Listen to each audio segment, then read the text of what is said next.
छोटे नन्हे से कछुए ने अपनी फैमिली को खो दिया। वो बहुत उदास था। चलते चलते उसकी मुलाकात एक मेंढक से हुई।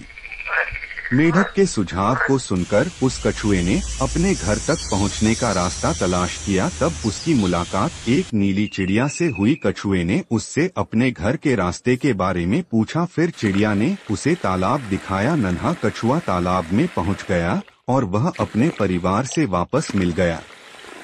सभी बहुत खुश थे, साथ और सुरक्षित अपने घर चले गए। और फिर नन्हा कछुआ अपनी माँ के पास पहुंच गया।